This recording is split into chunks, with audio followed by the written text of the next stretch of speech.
How you doing there? Welcome back to Babylon Talmud. Today we're studying Daf Tzadi Daled, Daf 94 of Masechta BavaBasra. Friends, friends. Today's daf is a gewaldige daf. It came up initially, the concept came up in Masechta Beya.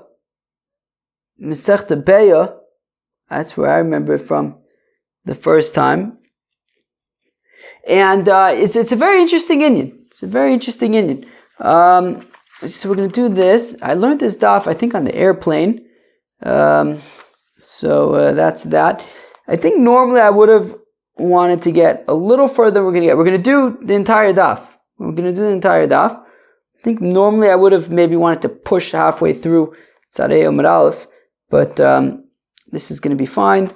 And okie dokie. All right, so we're going to start the Mishnah on Daf Tzadi Gimel Amud Beis.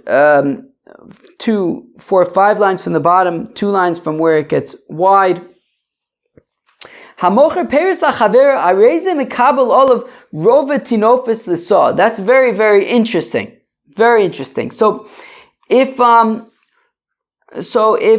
Shimon sells wheat to Ruvain, so Mele Ruvain accepts the fact that in the wheat there's going to be tinofes. The Gemara is going to talk about, is it talking about legumes? Is it talking about soil?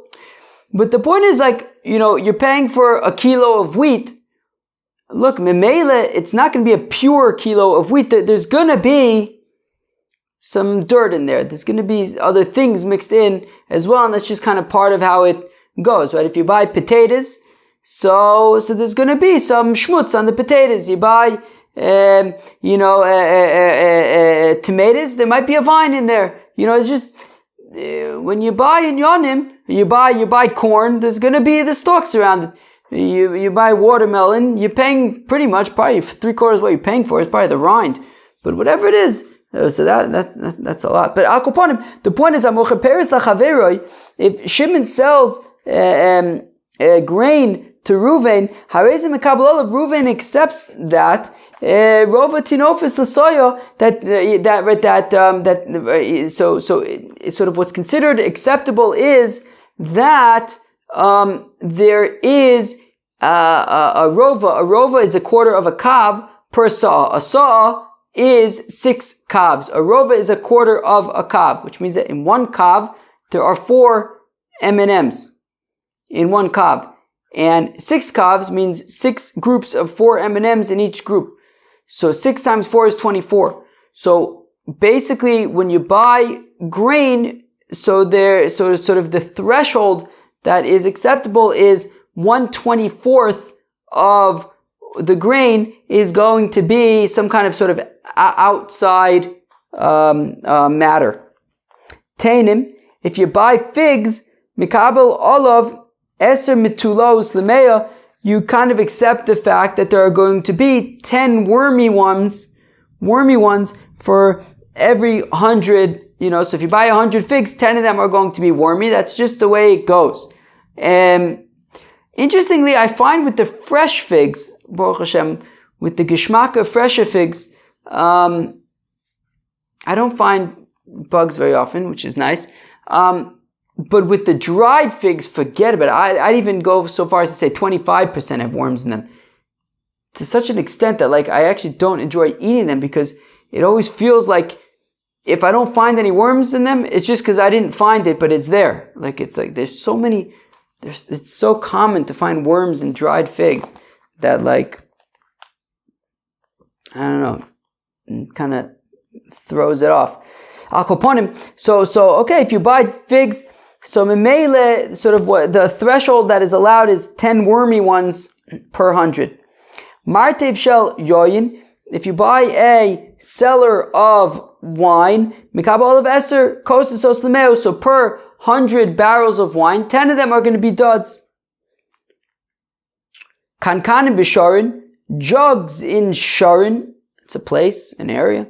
Mikabel olav eser pizzos lemea, 10 out of every 100 are going to be pizzos. I don't know. I guess if we're talking about, pottery, 10 jugs are going to be faulty? I don't know. Okay, so it's very interesting, right? Meaning, so like Memele, when Shimon sells Epis to Ruvain, it's sort of just an accepted fact that it isn't going to be pure product, right? Right? If you sell, right, there's a certain threshold of kind of not what you hoped, right? If you buy wheat, there's going to be something else mixed in there that you didn't want, but it's just part of how it goes, right? You buy figs, obviously nobody wants to buy wormy figs, but the fact of the matter is, there are going to be some wormy ones, and as long as it's within the threshold of 10 per 100, that would be acceptable. Okay, says the Gemara, Tani Rav Katina taught, Rova kitnis lisa'a, that when we're talking about wheat, and we have like outside matter that's mixed in, we're talking about legumes that if we're talking about wheat, okay, so you buy a saw of wheat, so up to 1/24th of the saw can be legumes. The afur is low, but not soil. What soil is sort of not allowed at all. Ve'amar Rabba bar Chia kato sva'a mishmei de Rabba borer tzorer migarno shel chavero nosin lo dmei chitin. And this is the Gemara from Beya, that if, somebody were to go into, right, Shimon's friend goes into Shimon's granary, let's call him Levi. Levi goes into Shimon's granary, and he says, oh wow, there's a lot of schmutz in this granary. So he starts taking out, the schmutz, and, right, the tzroros, I guess are stones, but that's the afrus, right, the soil that we're talking about. So Levi starts sort of cleaning up Shimon's granary, and Shimon comes and he says, yo, Levi, what the heck? What the heck? Because, sort of built into Shimon's geschäft is the fact that, like, if he's selling a kilo of wheat, he knows he's not really selling a kilo of pure wheat. Sort of built into his cheshbon is that, look, there is this threshold of 1/24th is allowed to be, so in this case we're talking about soil. Is allowed to be soil. So he leaves it in there. It's not dishonest or anything. I mean, it's just part. It's part of it.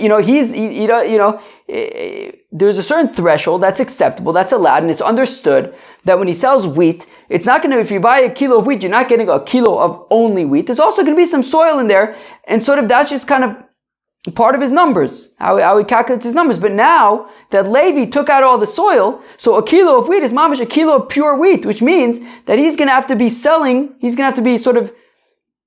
selling more wheat for the same amount of money. Right? And he can't now go back and put the soil back in the wheat, because that's dishonest. You can't, if you have pure wheat, you can't add soil so that people will be buying soil and not wheat.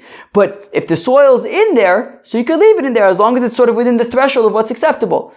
So if Levi removes the soil, so now is it steal, whatever it is, like he's not allowed to do that because he's causing Shimon a loss. Because now Shimon's going to have to, provide more wheat per kilo than he would have otherwise, and he's making less money.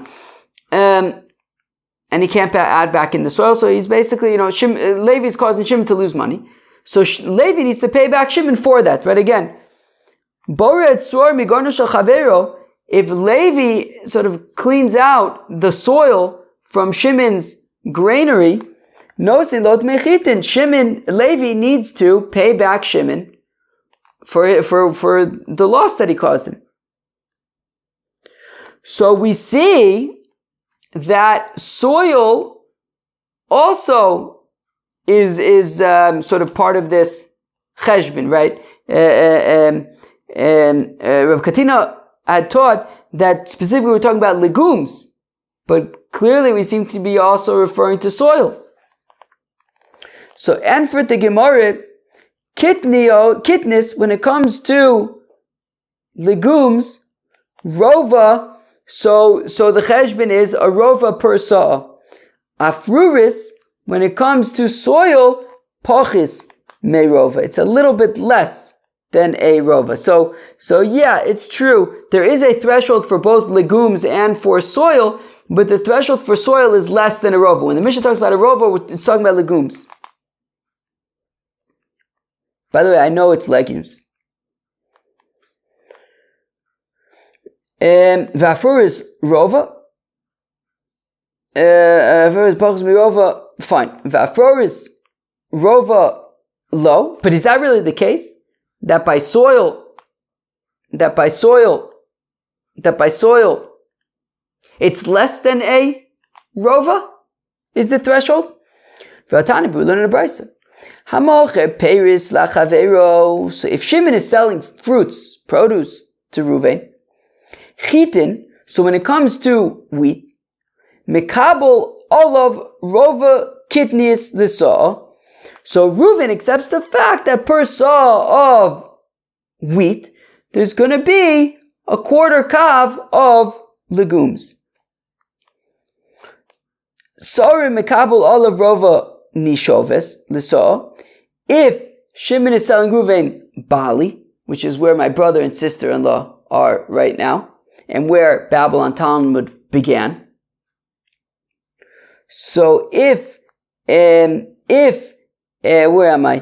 So if Shimon is selling Reuven Bali, so then Reuven accepts the fact that there's going to be up to a rova of straw. This adoshim, if Shimon is selling Reuven legumes, mikabel olav rova afroris the saw. So then Reuven accepts the fact that there's going to be up to a rova of soil per sa'ah of legumes. So we want to assume that basically we can kind of lump them all together, right? We said that by wheat it's a rova of legumes. By Bali it is a rova of straw. By legumes it's a rova of soil. So we want to assume though that even though it says a rova of soil by legumes, but it would also apply also to Bali and to wheat as well. So therefore we want to question based on that it would seem that the rova of soil applies to wheat as well. We wanted to say that the rova is specifically a rova of legumes for wheat. But we want to argue from here that it would oichet be a rova of soil for wheat as well.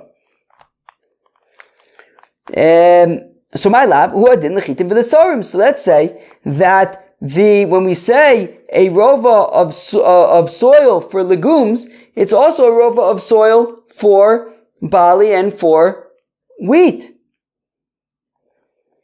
Shiny adoshim de mi'akar akre lehu. To which the Gemara says, nit.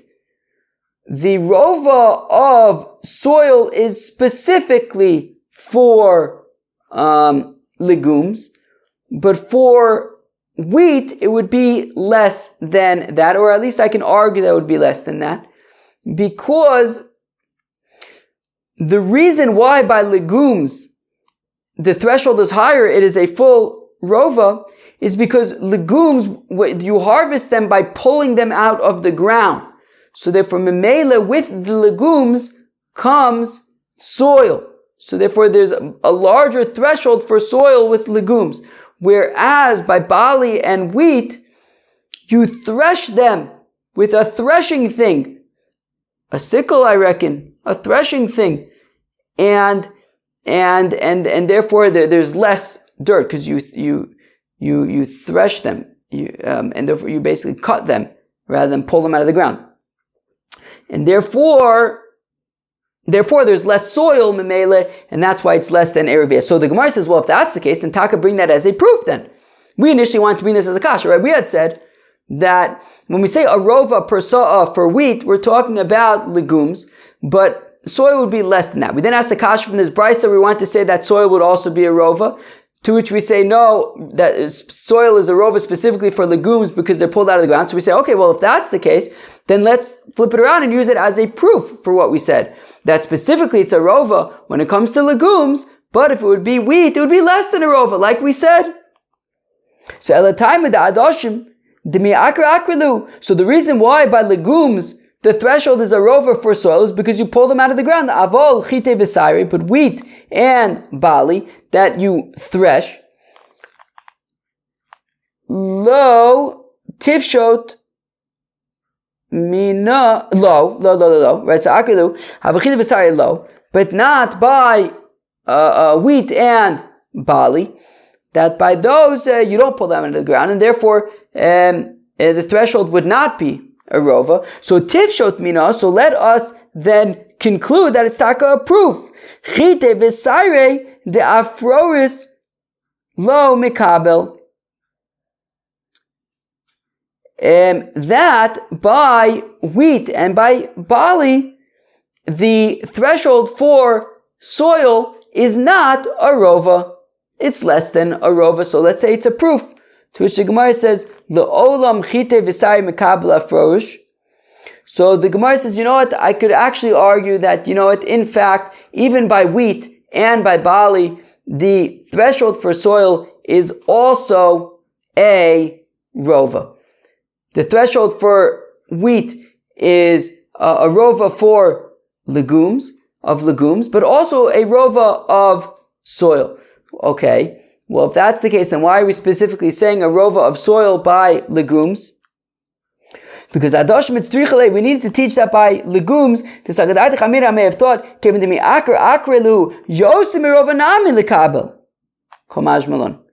So I might think that since you pull legumes out of the ground, maybe actually even more than a rova of soil would be acceptable for legumes. So Komaj malon, then no, by legumes also the threshold is a rova, but the threshold is also a rova of soil for wheat and barley as well. Gewaldig. Okay, what do I mean to tell you? Alright, interesting stuff. Very interesting stuff. So now we get to the opinion of Rav Huna. Alright, so the shaila is, what if you have more than a revia of legumes? So let's say you have a sa'a of wheat, and there's more than a 24th of legumes. So the shaila is, does Shimon need to, how much legumes need to be removed? Do you remove just enough to get it back within the acceptable threshold of a rova? Or, once already you're removing them, Shimon removes all of them, and Reuven will only pay for wheat. That's the shaila. Does Shimon just need to, scale back the legumes to an acceptable threshold? Or once he's scaling back, once it's already over the threshold, then he must remove all of the legumes, and Reuven will only pay for wheat. That's the shaila. So, Amr Rav Huna comes Rav Huna, and it says Rav Huna, in ba linapis, if you're going to sift out the legumes, minape es kulo, sift out all of the legumes, all of them, not just back to the acceptable threshold. Amre lo dina ve'amre lo knosa. And there are two ways to think of, to understand why this is. Why that when there are too many legumes, according to Rav Huna, you have to scale it back. You have to sift out all of the legumes, and not just back to an acceptable threshold. There are two ways to think about this. One of them is dina, and one of them is knasa. Dina, that this is sort of the ikar adin. This is what makes sense. What does that mean? It means that really it's unacceptable in principle for there to be legumes in the wheat. Shimon's coming to buy wheat, and part of the wheat is legumes. That on principle, it's not like that's okay, right? Meaning the way to think about it in this way, in Dina, is that the Mishnah is not saying that it's okay for Shimon to sell wheat that has legumes in it. It's totally cool. It's not totally cool. It's totally uncool. However, up to a certain threshold, it's not worth anybody's time to sit there picking out legumes from wheat when there aren't really that many. So up to a 24th is acceptable. If up to a 24th of the wheat is legumes, so it's not worth anybody's time to sit there picking it out, right? Schar mitzvah keneged hefsed, right? Hefsed mitzvah keneged schar keilu. Is it really worth anybody's time to sit there picking out legumes? They got better things to do. So therefore, that's the reason behind the threshold. Not because it's okay to sell legumes with the wheat. It's because it's not in anybody's worth anybody's time to sit there picking them out when there are so few of them. However, once it crosses a certain threshold where there's more than a rova per sa'a of legumes, well, now already it is worth it to remove them because it's real money. You're buying wheat here and you're paying for legumes. So at that point it becomes worth it. And once already it's worth it, well, we go back to the principle. Look, in principle, it's totally unacceptable that there are any legumes in there at all. When it's less than a rova, it's not worth anybody's time. Once already it's a rova, it is worth our time, and we'll remove all of them. We'll remove all the legumes. There's no reason for there to be legumes there at all. So we'll remove all of them. That is the perspective of Dina, of principle. The perspective of Knas is that, no, it is acceptable that there are legumes in the wheat. I mean, it's just, often legumes apparently grow with wheat. When you get wheat, Memele you get legumes. I think that by kitnius on Pesach, right? It's, I'm an Ashkenazi, so I don't eat kitnius. But for those who do eat kitnius, maybe they're different minhagim, I don't know, but I understand that, people who eat like rice and stuff, they'll mamish slave over the rice and make sure there's nothing else mixed in there, because things can get mixed in. So the perspective of Knas is that, yeah, look, it's inevitable that there are going to be legumes in the wheat. That's just kind of the way it goes. However, what's not inevitable is that there will be more than a rova of legumes per saw of wheat. That is not inevitable, and that is not normal. If there is more than a rova of legumes in the wheat, you know why they're there?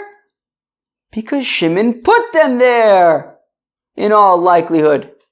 Shimon is a son of a gun, and we're going to make him pay. And we're going to say, Shimon, don't just scale it back to an acceptable threshold. You got busted for putting legumes in your wheat. Take them all out. And we fine him, whereas normally there would be an acceptable threshold for legumes, not anymore. Shimon crossed the red line. He clearly added legumes to the wheat. Take them all out.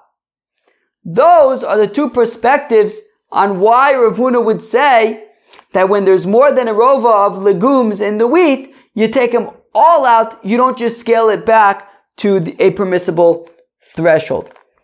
So again, Rav Huna says, Rav Huna, in Balinapis, if you're going to sift out the legumes, Menape es kulo, sift out all of them, all of the legumes. Amri la dina, amri la knaso. There's two perspectives on this. One is sort of a principle, and the other one is a fine. Amri la dina, so the principle approach is that man di yoiv zuzei apei shapire yoiv. Look, when Shimon's buying wheat, he's not buying legumes. Virova lo tarich inish. But it's not worth, at the same time, it's just simply not worth anybody's time to sit there picking out legumes. And therefore, if it's less than, right, if it's less than a rova, if it's a rova or less, whatever. It's acceptable.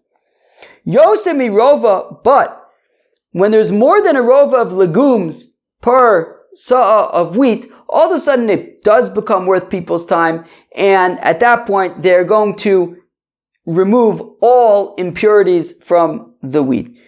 Yosem mirova, more than a rova tarach inish, he's going to, it is worth his time to remove the impurities, to remove the legumes. V'chev the tarach tarach bechule. And once already he's taking the time, so then he simply removes all of the legumes.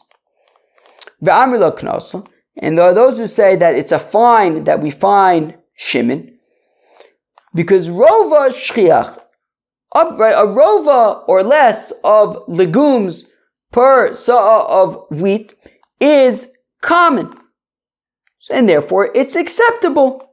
But yoser lo shchiach, but more than a rova of legumes per sa'ah of wheat is uncommon. So then how did they get there? Ve'iuhu de ariv, because Shimon put him there. V'chevan de ariv, and since Shimon placed legumes and mixed them into his wheat, kansu rabbanon bechule, the rabbis find him that he needs to remove all of the legumes. Meisvei, we have a kasha. We have a kasha on Rav Huna. Kol soya sheyesh ba rova mimin acher yima'et. When it comes to kilayim, if you plant wheat and then you plant something else also there. So again, meizvei kol saw, so if you have a saw of wheat that you planted, we're not talking about selling, we're talking about planting, we're talking about kilayim. Sheyesh ba rov mimin acher, and there is a rova, a quarter of a kav, of something else planted there as well. So that apparently is a concern, is an issue of kilayim. So what do? You have a rova of something else, that's too much, it's kilayim, what do? Do you have to get rid of the entire rova? Or do you just need to scale it back so that it's less than a rova? The answer is yima'et. Scale it back. Don't get rid of all of them, scale it back so that it's less than a rova of something else. Savrua, now we assume that the rova de kilayim ki yosem rova de acha.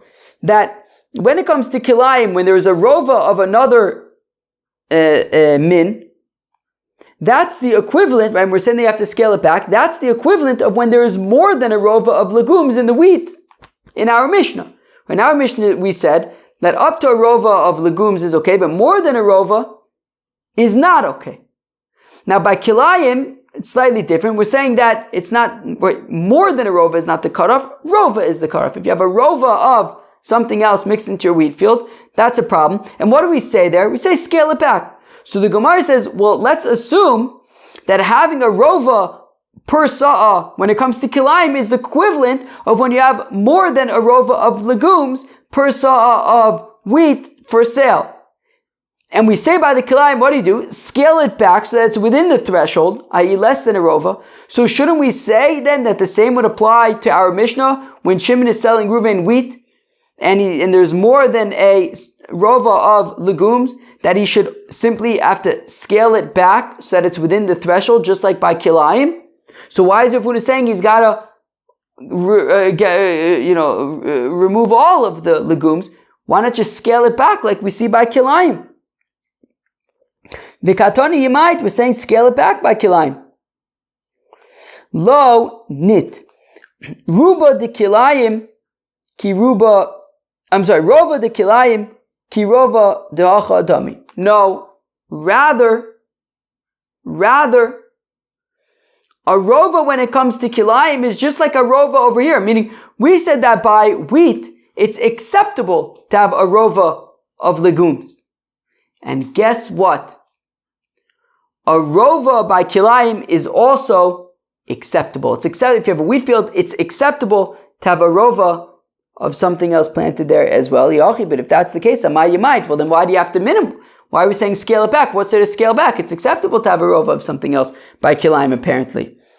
Mishum chumr de kilayim. No, it's just a chumr. Because we want to be machmir when it comes to kilayim. So we say even if it's just a rova, which technically is acceptable, just like in our Mishnah it's acceptable by sales.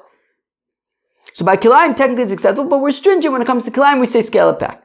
But if it's more than a rova by kilayim, then you would have to get rid of all of the other species, just like over here, you have to get rid of all the legumes, like Rav Huna says. But if that's the case, that it's simply a chumrah by kilayim, that by kilayim, when it's a rova, you scale it back because it's just a chumrah, really maker adin, you don't have to scale it back, you don't have to do anything if it's just a rova. Well then aim a seifa, but what happens when we continue there? What is it? Mishnah? It's a something? It's a Mishnah. Aim a seifa, Rabbi Yossi, Rabbi Yossi, yover. You have to get rid of all of the other species. The Rabbi Yossi says that by kilayim, when you have a wheat field and you have a rova of something else, you have to get rid of all of it. You don't just scale it back. But if it's just a chumrah, why is Rabbi Yossi going crazy over here?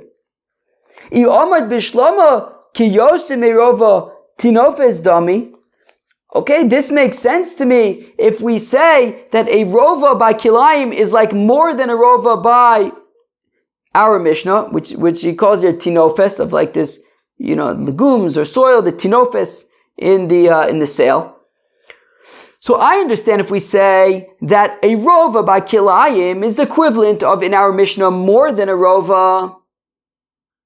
So then I understand the machlokes between the Tanakama and Rabbi Yossi by kilayim.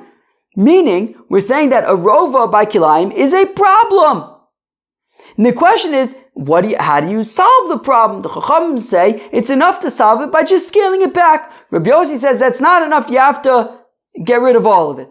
But if we say that me'ikar adin by kilayim, a rova is just like by a rova, by tinofes, by our Mishnah, i.e. that it's acceptable, okay, so I understand the Chachamim, fine, they say scale it back a shtickle, fine. It's a chumrah by kilayim. Why would Rabbi Yossi say, no, you have to get rid of all of it? Me'ikar adin, it's completely fine. Why does he say you have to get rid of all of it? So again, Yomad Bishlama, I understand if we say, ki yosim rova tinofes dami, that a rova by kilayim is the equivalent of more than a rova of tinofes in our Mishnah, and in both cases it's osur, and this is the machlokes between Tanakama and Rabbi Yossi by kilayim. Tanakama says lo kontinan etera atu isur. We don't fine for the mutter part on account of the osur part, meaning a rova by kilayim is a problem, but less than a rova is not, and therefore once already you scale it back and now it's within the permissible threshold, then you can leave that alone. We don't also force you to get rid of the permissible stuff, the stuff that is within the threshold. So just get it back within the threshold, and that's okay for Rabbi Yossi Sover, whereas Rabbi Yossi holds kansinon that we do find that once you cross the threshold, once you have a rova by kilayim, so not only did we force you to scale it back, but we also fine you that even the stuff that will be within the threshold, you have to get rid of that as well. You have to get rid of all of it. So I understand if we say that a rova is a problem when it comes to kilayim, just like more than a rova is a problem when it comes to our Mishnah. But if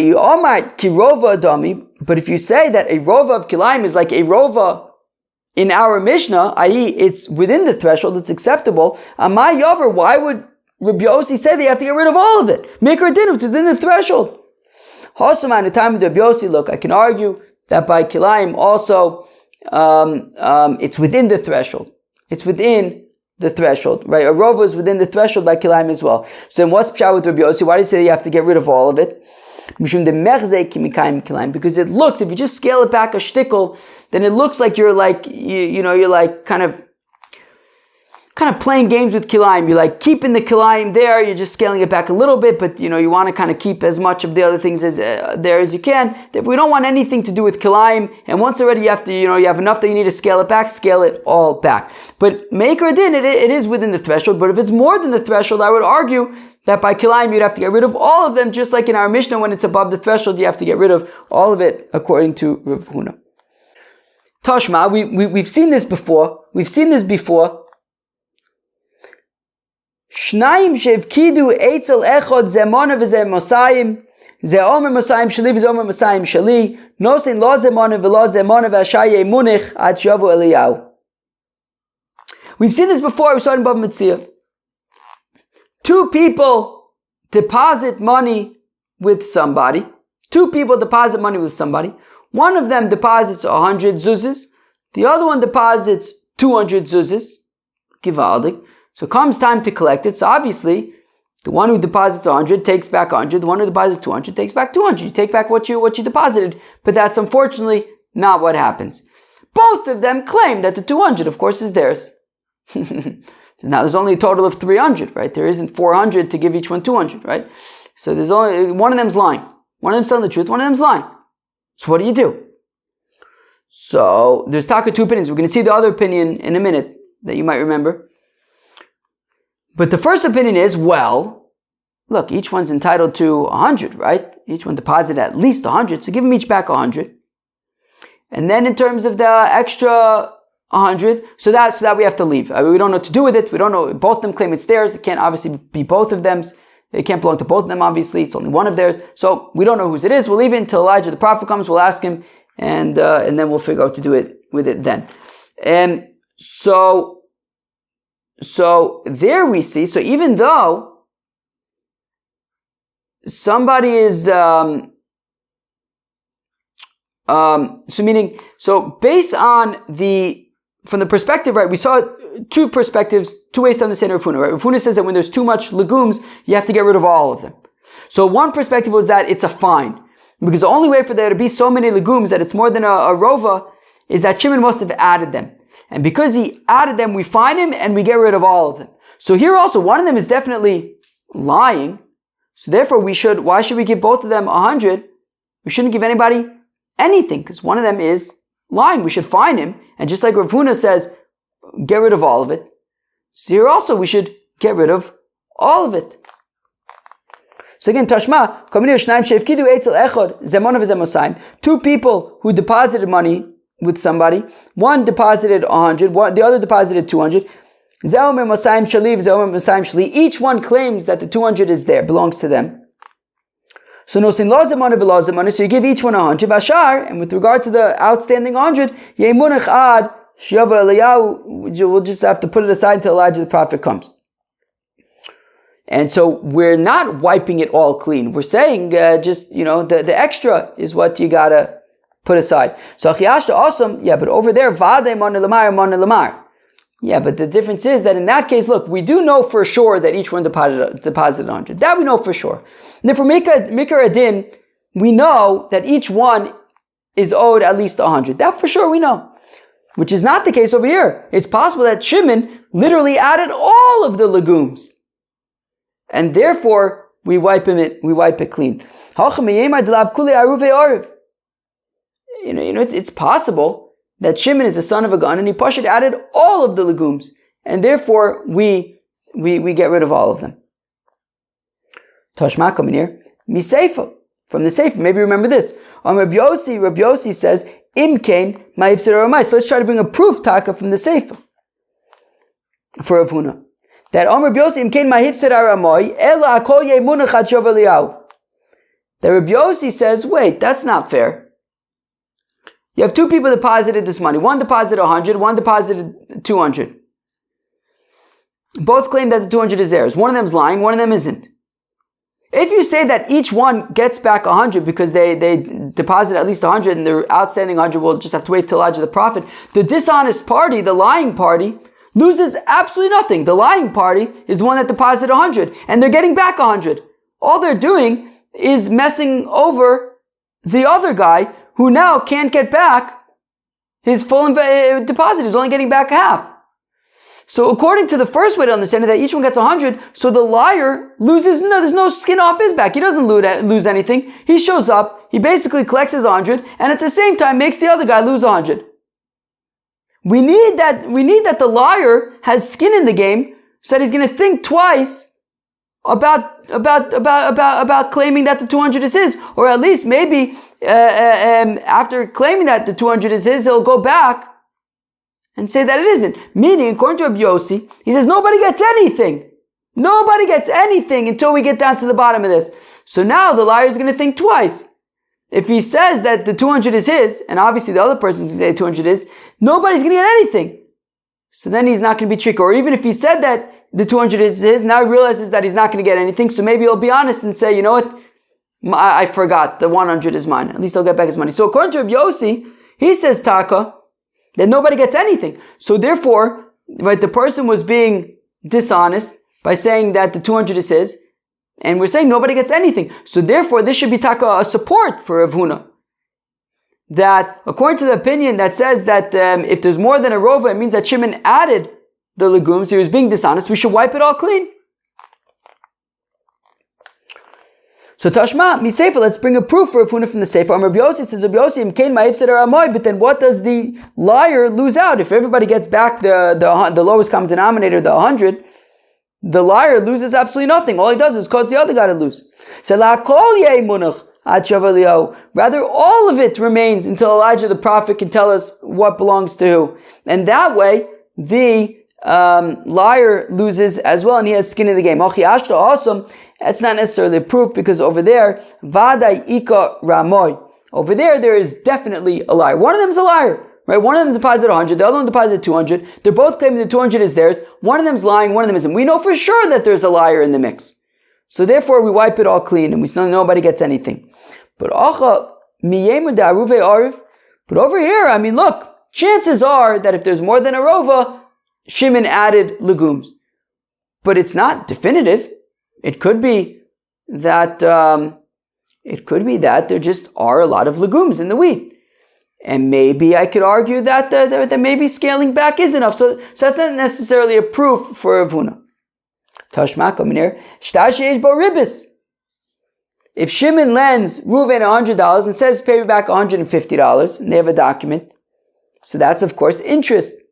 Konsin also ve'ena gove lois akeren v'lois aribis. So we find Divrei Meir. That's Rav Meir's opinion. We find Shimon, and he can't collect anything. He can't collect anything. So let's say it's taka proof for Ravuna, right? They were saying if he lends with ribis, if Shimon lends Reuven with ribis, he can't collect anything. We find him and he can't collect anything. Like Ravuna, Hachiashta also mishas ksiva hu davle suma, right? The pasuk says lo tesimun olav neshech. So from the time that Shimon wrote this document, he's already in violation of ribis, and therefore he loses everything. But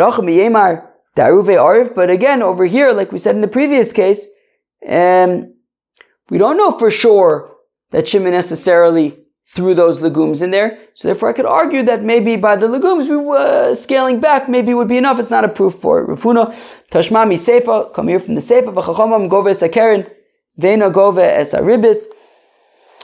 The Chachamim say that Shimon can still collect the principal amount, just not the ribis. So maybe it's a kasha on Rafuna, who says that you wipe all the clean. Who